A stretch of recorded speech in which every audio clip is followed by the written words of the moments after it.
When I was working on back squats today in our barbell class, off of the leveler drill, so I'm going to make a video about that soon.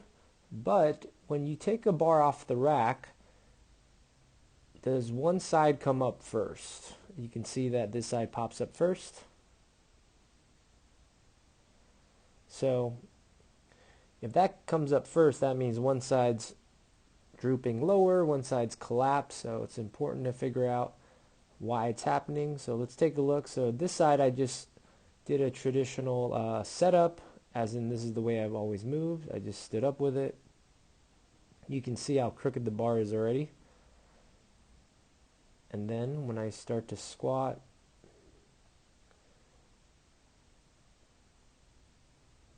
so right there I'm pretty crooked. You can see the bar is really hanging. And in my head, that's why we do a lot of video analysis or self-analysis, because in my head I feel balanced or normal.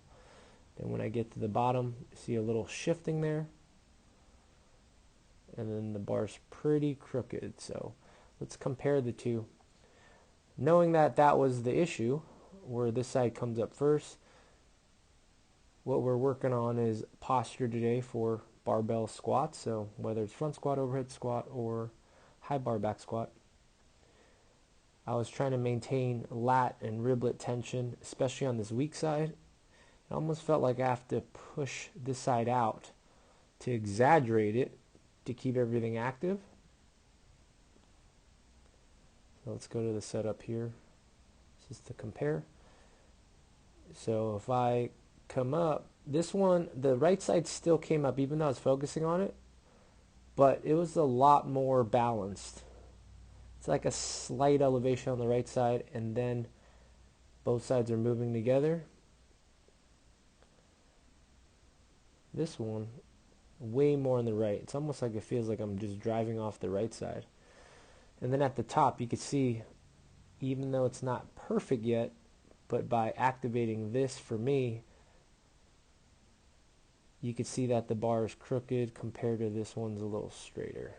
So, all right, let's take that into the squat. So I'm actively fighting that posture, lats, riblets, and then if I walk back, it's still resting on the top of my trap. The technique doesn't change.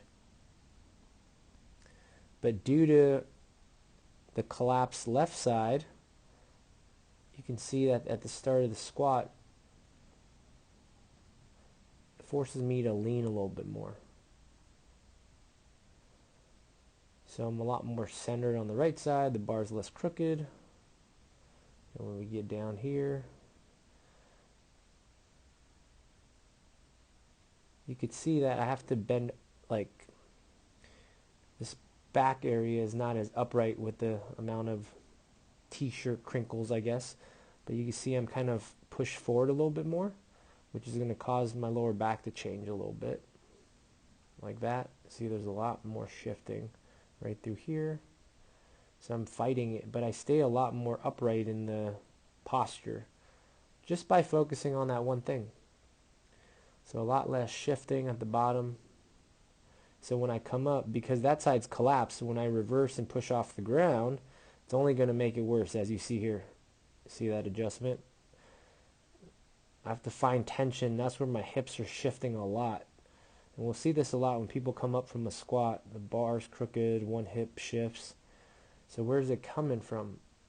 So right here, there's not a lot of this shifting happening right down here, because I'm already in tension. That I don't have to find tension to come back up. So when I start coming up, it's already, I could just go straight up. This one, I have to like look for tension, and then now who knows where I'm pushing off of. Right hip. Same idea. When I get up, look how even the bar is compared to the other side. So simple cue or drill, if you don't have safety spotters or to push off of like a leveler, when you're taking the bar off the rack, just ask yourself, is one side coming up first when you just stand up with it? And then when you start the rep or you finish the rep, is the barbell crooked? So those are important things to find out or to ask. It takes a few seconds just to videotape your own lift, and then start from there. And we'll have more videos on how to fix it, like the leveler drill.